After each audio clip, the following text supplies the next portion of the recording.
Hello and welcome back to High Vibe Table Talks. I am very excited about our guest today. Kinsey from Authentic AI is joining us. Welcome, Kinsey. Yay. Thank you so much for having me. I'm so excited to be here.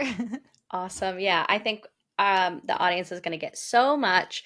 AI is such a hot topic. But before we dive into that, I always like to share with the audience where are you? Where are you located? Tell us about your business and then who you serve.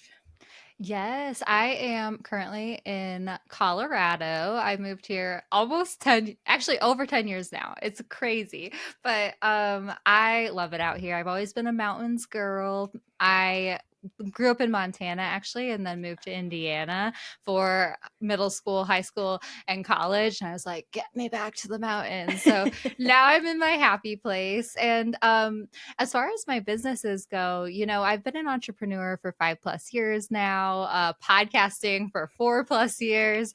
And I started out my brand Feel Good Social to help down to earth entrepreneurs show up online in a way that feels good to you without wasting your time or selling your soul. That's our little tagline. Mm, And yeah, I've just been building that brand, really focused on authenticity, sharing your story, selling without the sleaze, all that different stuff. And about a year ago, I started first hearing about the AI phenomenon, and AI tools really coming into the entrepreneur space. And I will say, honestly, when I first heard about AI tools, I like to say I was a total curmudgeon about it. I literally always think of like the grandpa from Dennis the Menace, like shaking his fist at the neighbor's fence, like, isn't the internet fake enough as it is?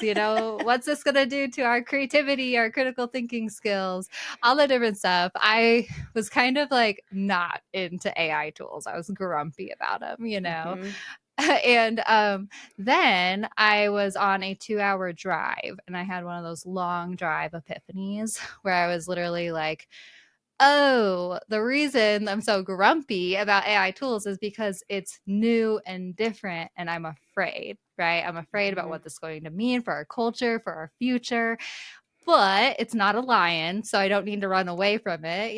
What I can Yeah. do instead is turn toward it, get curious about it, and figure out how can we make these tools work for us, for those people like me who are down to earth entrepreneurs who care about the quality of their content, their authenticity.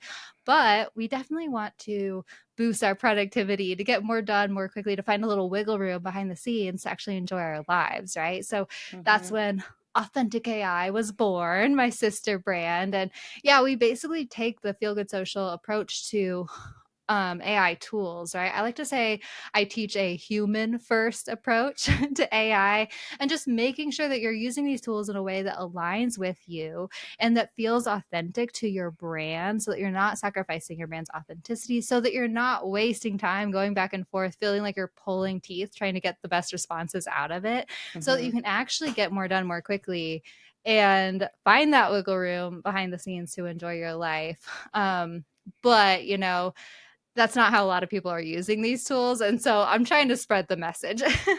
Yeah. Yeah. And we were talking ahead of time about podcast movement from last year, which we both attended before we met each other. And I went into podcast movement, and that was one of my top goals was to like learn about AI in the world of podcasting.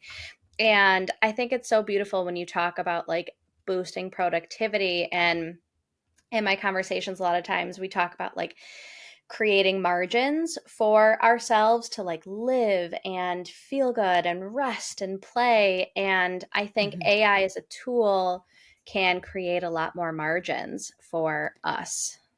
Yeah. Oh my gosh. Okay. So I have to tell you, I broke down the numbers for myself. This is like a month or two ago now at this point.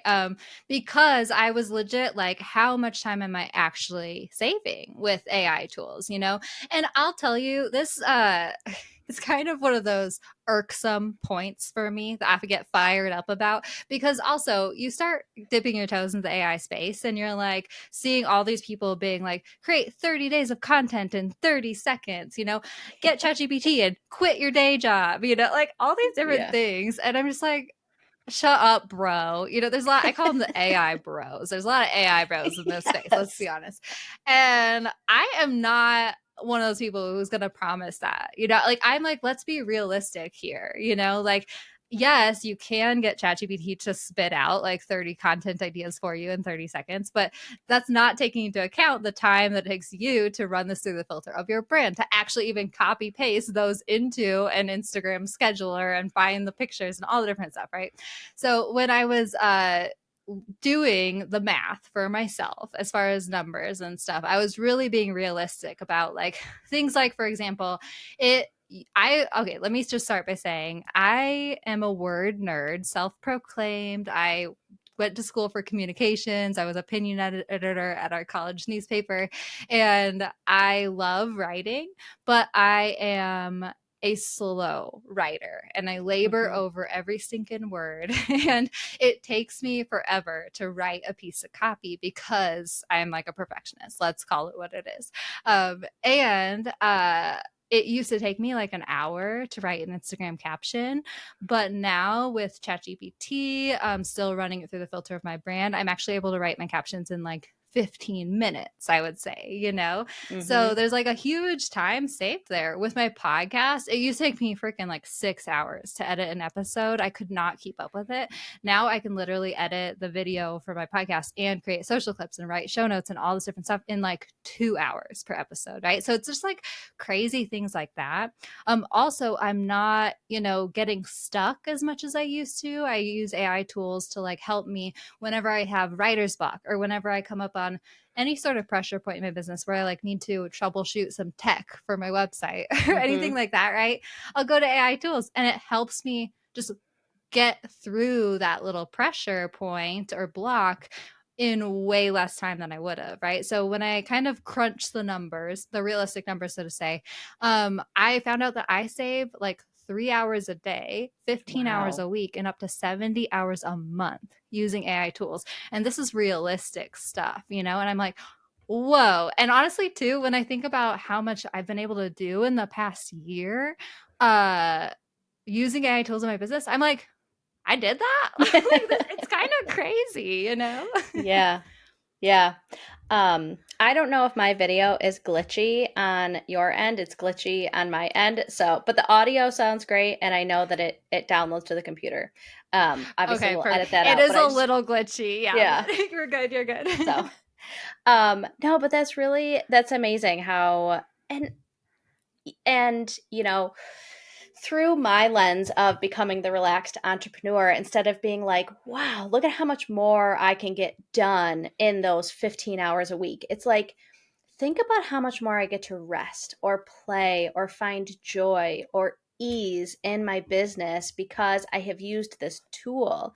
So many people look at Chat GPT or AI as like the Terminator coming to take over everybody's job. And it's like, again, it is a tool that we get to use for good and to create space in our life. So Mhm. I was able to download your workbook a couple weeks ago, and it has just been so fun because I think the number one tip I give to people when talking about ChatGPT is learn how to prompt it.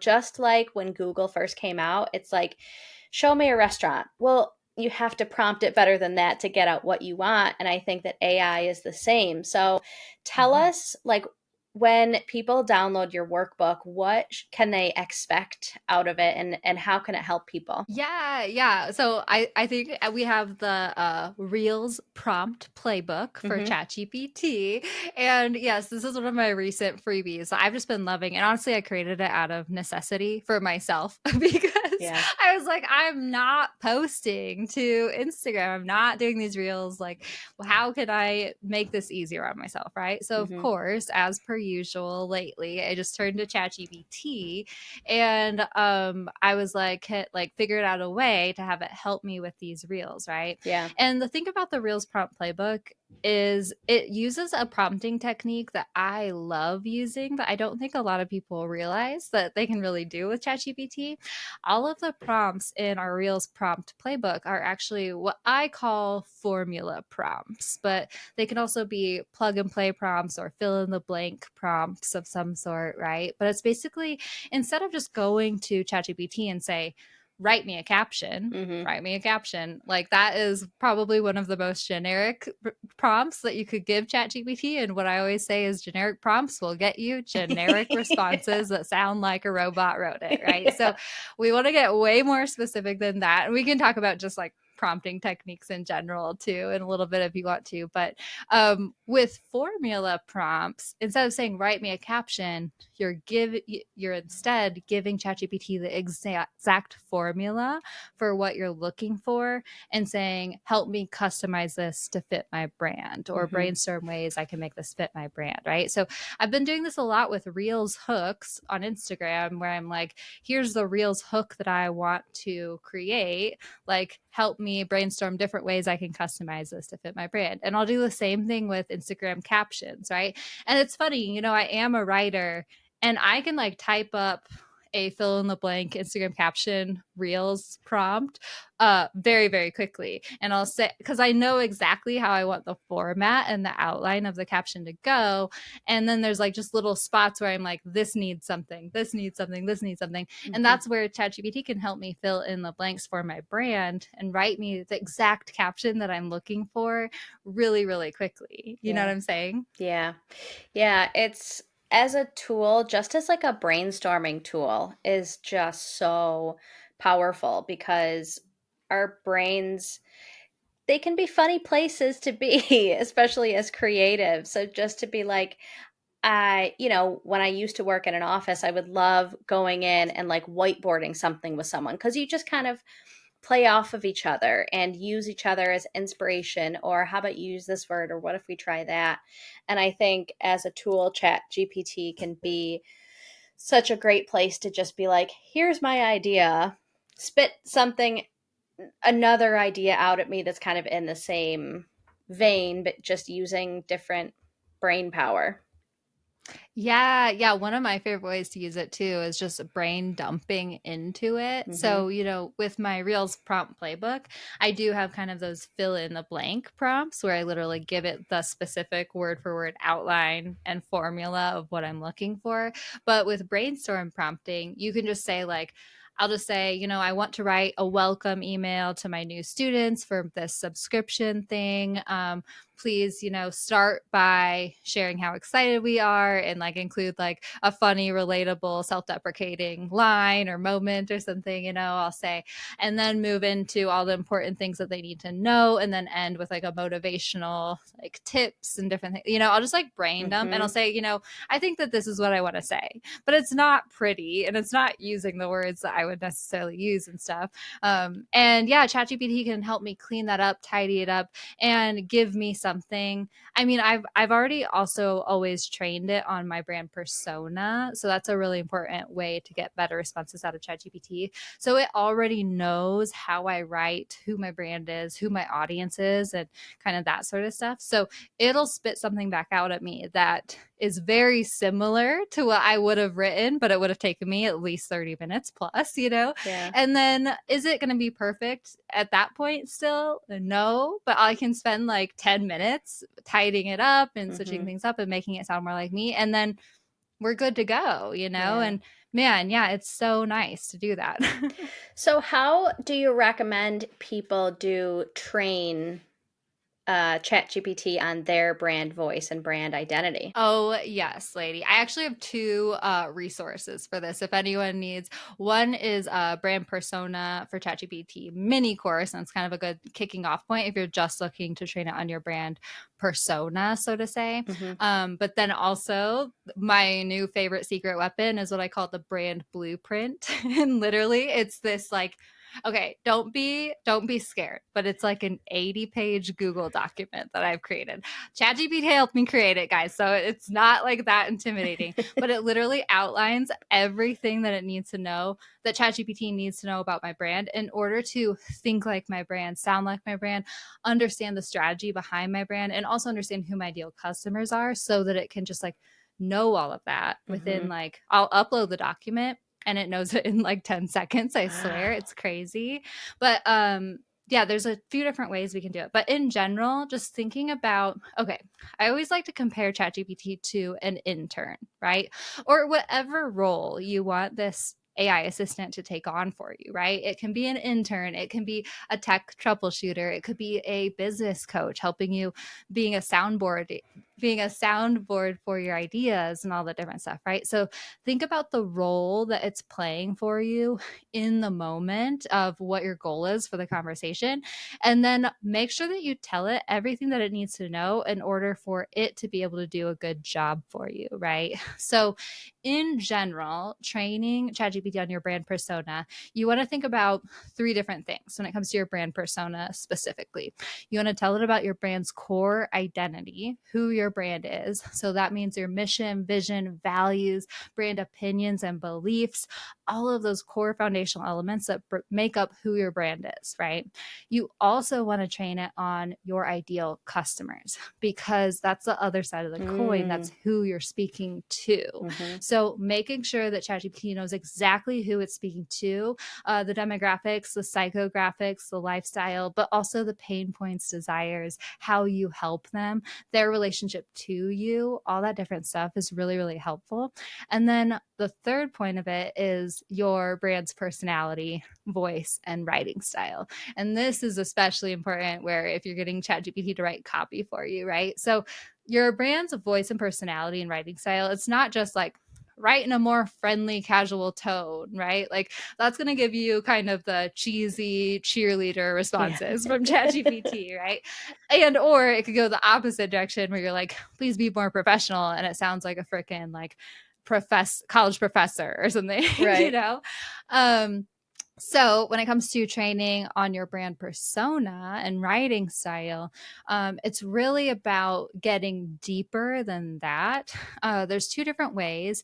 If you already have copy and content that you've written that you feel really, really represents your brand, you can actually feed that into ChatGPT and have it analyze that copy for tone of voice, writing style, formatting, emoji usage, all the different things. But if you don't have copy that you feel confident in or anything like that, you can pinpoint your brand voice more closely using descriptive adjectives. But, it's more than the friendly, whatever, kind of the generic adjectives isn't going to get you exactly what you're looking for always. For example, for Feel Good Social and Authentic AI brand voices, my go to descriptive words are down to earth, straightforward, practical, dry wit, and self deprecating humor. And I don't know why, but that's what will get ChatGPT to give me something that sounds a little more close to me? Yeah. No, that's really, really great. And I feel like so many of us have already written so much content that you don't need to um like remake the wheel. You can just feed it into it. And ChatGPT does really like their emojis. So that's one thing that I feel like I have to edit out a lot. It's like I don't use emojis in my, and maybe I should. Maybe it's ChatGPT being like, this would help. Nope. So, so yeah, I think that there's so just, we were talking before about like the mindset shift and using chat gpt as a tool for what it is just that little shift of being like, this is a tool, this isn't here to take over. What were some of the things that you found helped create those 15 hours that you were talking about? Yeah, totally. Yeah, for sure. When you start dipping your toes into using AI tools and whatnot, it can be scary even to get started, right? And kind of like I shared in the beginning, there's lots of, I call them the AI scaries that I had to overcome myself for sure, because I was really worried about our authenticity as brands, right? Hmm. I was really concerned about our own critical thinking skills and creative skills ourselves as humans, you know? And of course, like, is AI going to take our jobs? Are robots going to take over the world? All those different Yeah. things. So if you're worried about any of those things, just realize that they're legit. But I will say that, you know, the way that I've gotten over them is like really just starting to use the tools and realizing, like, firstly, you are the gatekeeper of your brand. Hmm. There are ways that you can use these tools to get more authentic responses, but I always recommend that you do still run things through the filter of your brand. Does my brand believe in this? What is my brand's take on this? And does this sound like my brand? Like, how Hmm. can I tweak this to make it sound more like my brand, right? When it comes to like creativity and critical thinking skills, definitely I was worried, but once I started using the tools, I actually realized that they actually do a lot to expand and amplify your creativity and critical Ooh. thinking skills. Like, you can bring your ideas to ChatGPT and it can say like, oh, did you think of this? Or like it can outline it for you. Or even the critical thinking skills, like, I again always am looking at this stuff and being like, does this fit my brand? You know, I feel like I've actually been using my critical thinking skills more so Yeah. since using these tools. The robots taking over the world, guys, it's a legit fear. But I always tell people that if you start dipping your toes into AI now, you can become involved in the conversation and help to shape the future of AI that we want to see more so, you know? So Hmm. I don't know. That's how I overcame the AI scaries. Yeah. But then on the other side of that coin, when you start using these tools, it can feel a little bit overwhelming, right? There's a lot of people in the AI space that are like, AIify your business, AIify your entire life. Like, and they'll start like saying, oh, you're not using this tool. Oh, have you heard of this tool? Believe me, guys, I host an AI podcast. I hear all these tools all the time. But like, firstly, that can be a lot. Hmm. And it can actually turn you kind of into a deer in headlights, right? Being like, oh my gosh, I have to completely do an overhaul of my entire business, all my systems, all that different stuff. So I always like to encourage people to just start one tool, one task, and one day at a time, and just slowly start using these tools, integrating them into the workflows that you already have Hmm. in your business to make things go faster, or like to help you along the way, you know, all the different stuff, so that you're not feeling like you have to completely revamp your business. And then it slowly starts to get easier over time and you can start using them more and more in different ways, right? Hmm. One of my favorite ways to just get started using AI tools, I already kind of alluded to this earlier in the conversation, but just like, um, when you start using AI tools, I swear, put a sticky note like next to your computer screen or something that says, "Can ChatGPT help me with this?" And Yeah. then, whenever you're just like working along in your day to day and you get stuck, right? You hit a pressure point, Hmm. you hit writer's block, you can't think of ideas, you run into like a tech troubleshooting issue, an email pops into your inbox, so you're like, oh, I have to stop my entire day to answer this. I don't know how to answer it. It takes like way too long. Yeah.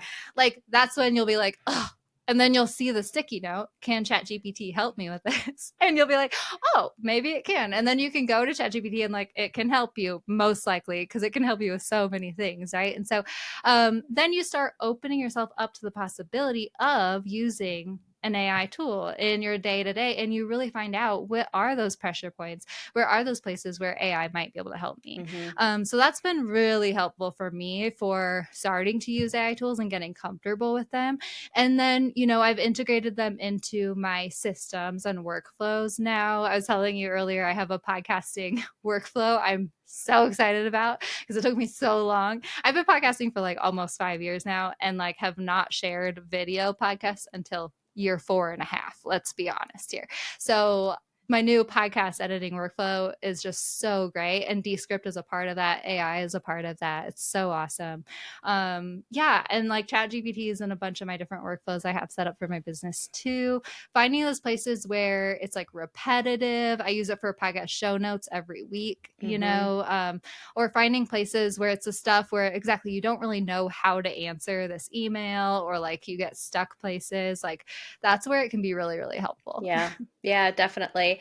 I actually was recently diagnosed with mild ADHD and mild anxiety, and so my brain can just kind of like bounce all over the place or overanalyze or like shut down. And so finding tools to just kind of pull me out of that, and ChatGPT is definitely one of those. So I could talk forever. We are coming up on our time, and I always like to end with a lightning round question. So, Kinsey, are you ready for the lightning round questions?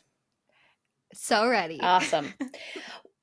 Excuse me. What is a must read? Yes, I was thinking about this. I think that I would recommend Story Brand by Donald Miller. Oh. That's one of those must reads for all business owners, I think, who are really trying to hone who their brand is and set up a brand that is like converting and works.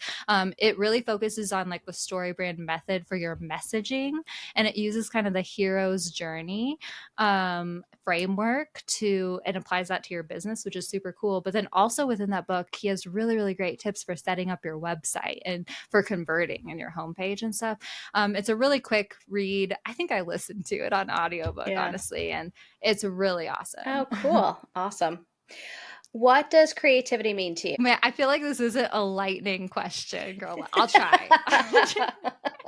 um, I really love this question because I think about creativity all the time. And I hate it when people say things like, I don't have a creative bone in my body. I have a, God bless her, my cousin. I love her so much. And she is freaking creative, but she has said that before. And it's been like, no, because I really think that creativity is just something where you can find flow and you can be really like in the moment and interested and like be excited about like any sort of like new idea or of creating something or whatever it is. And it doesn't have to look like, painting a picture or Mhm. writing a book or anything like that. Like I think creativity can happen in so many different ways. I think that even okay, my husband is a tinkerer. Let's Uh-huh. let's label him a tinkerer. And he he like freaking is so creative with like he's creative when he freaking is fixing our light fixtures and stuff, which I'm kind of like, I don't know about that, babe. But like, like he like he's creative in like different ways. He loves being like in the garden, being creative with like the way he's like planting the vegetables and things like that. And so I think that creativity is just like kind of personal to everyone, Mhm. and it's really about finding what that means to you. And so I don't know if I actually answered that Yeah. question. Yeah, definitely. But and as you were taught, like part of why I created this question is because I was the person who didn't consider myself creative for a long time. And so I have found my own way to express my creativity. And so I just love hearing what others consider creativity outside of like mainstream, like painting or singing or writing, those typical modes of creativity. Um, Totally. what is the best piece of advice you've ever received? Man, again, a tough one, but I don't know. I think when I interviewed my mom on the podcast, and I love talking to my mom, and it's just so fun. She's one of those people who like she doesn't speak up a lot, she's just a little timid sometimes, but when you give her a chance, to speak up, it's like she has so much to share, and I think she's so awesome. And she really lit up. So like I said, kind of I think I shared it on the interview we did for my show with you, but my mom has been one of those people, I call her like a lifelong pivoter. Hmm. She started out as a chiropractor. She has done so many different odd jobs like education, computers, all this different stuff. We owned a canoe and kayak business in Montana when I was little and stuff. And so she always kind of just gave me the possibility. She opened my eyes up to like the possibility that like you can do a lot of different things. You can have multiple passions in your life and you can find joy in whatever you're doing for Hmm. the most part, And so when I was interviewing her on my podcast and I asked her, what's the secret to selling? you know?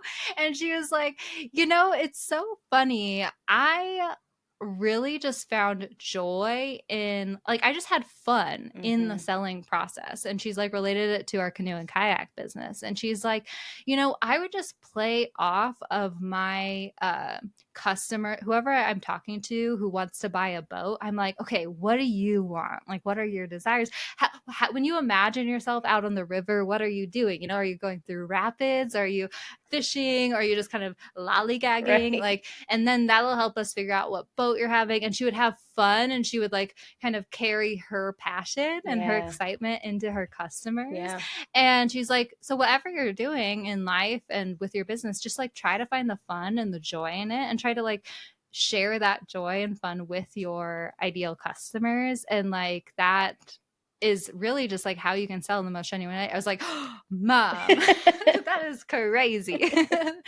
But I loved that advice. Yeah. Yeah, I love that too. I talk a lot about sales on the podcast, and so I think that nugget is perfect. What is something that's on your bucket list? Something that is on my bucket list. Man, we like to travel a lot. Mm-hmm. I actually didn't travel very much as an adult until I met my now husband. And about 8 months into dating him, we were like, should we go to Asia? Should we quit our jobs and climb our way through Asia for 6 months? And I was like, yep. And so we did that. And it was kind of a big leap for me at that time. I'll be honest. Well, we started in China, which China is like a whole nother, elephant to tackle when you're traveling. But I was scared at first. Mm-hmm. And then when we got over the actual hump and I like opened my eyes to traveling, I realized like, wow, this is really awesome. So I think just like traveling more around the world is like on my bucket list for sure. And we haven't really selected any places or anything like that. But yeah, I think that Japan is hopefully next on our list. And my brother-in-law keeps sending us all these Japan reels and stuff. So he's trying to push us to go there too.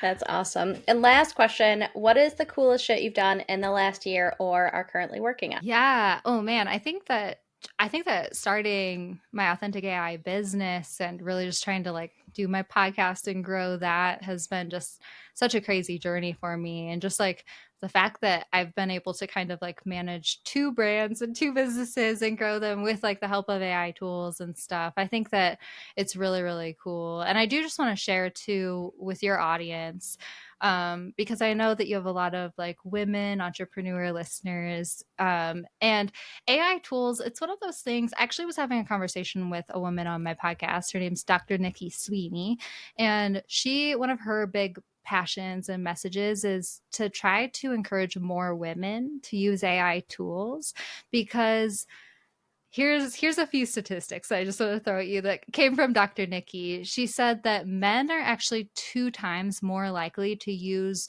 the top 50 AI tools than women are at this Wow. point, right?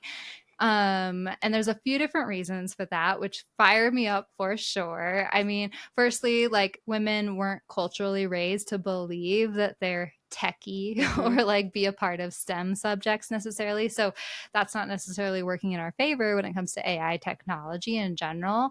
Another thing that's popped up for me recently, I've heard this, and then Dr. Nikki brought this up too, is sometimes women feel like guilty for using AI tools, Mm-hmm. or like it's cutting corners in Yes. ways. And this is one of those things that really fires me up, because in general, use AI tools, they're productive, they're innovative. But when women use AI tools, it could be considered, cutting corners, or Yeah. they could feel guilty for it. And it's one of those things we really need to make a shift around, that this is a tool that we're allowed to use. But then another thing to think about too is one of the reasons that women are concerned about it being cutting corners or feeling guilty is because we really do need to somewhat pay attention more so to our image and how we present ourselves to the world in order to be taken seriously, right? Mm-hmm. And so we're worried about AI tools turning our brands into robots or being viewed as we're not doing the work. Mm-hmm. And so maybe we won't be respected as much, right? So these are just things that we all can kind of think about and like shift our mindset around when it comes to using these tools. And the reason it's really important to use AI tools as women is there's a few different reasons for sure. But number one, there's statistics out there that AI tools can allow you to be 40% more productive. And that is working 2 extra days per week. Or for your audience, taking 2 extra days off per week or Yeah. whatever it is. But when you think about it in terms of like the gender income gap, Mm-hmm. the people who are using AI tools are going to be getting more done. They're going to be more likely to get that promotion or that raise. And it could actually increase the gender income gap instead of decreasing it. Mm. And so we really need to embrace using these tools. And then the other side of the coin there is that AI tools at this point are trained by the people who are using them, Mm-hmm. right? So anything that we put into these tools, future models of ChatGPT will be more likely to kind of reproduce in a way or emulate in a way, right? Mm-hmm. And if women aren't using these tools, then these tools aren't, we aren't going to be represented in these models, Yeah. right? So anyway, I don't know. That's just what something that like really fires me up when it comes to AI stuff. And I think it's like cool shit, Yeah. you know? Yeah. I completely agree. And I love those statistics. And, one of the things I challenge my clients during the mastermind groups to do is to ask for help. And because Mm-hmm. it can be so hard for us because we didn't do it ourselves. We didn't do it alone. We, didn't Mm-hmm. pull ourselves up by our bootstraps. And I think using tools like this is part of like asking for help and doing things more productively. And I love the representation piece of it too. So awesome. This was such a wonderful conversation. So where can people find you? Where can they, what do you want to share with the audience to connect with you? Yes, I would love to connect. Thank you so much for having me on. I love the combo too. I could geek out for days, of Yeah. course, about this stuff.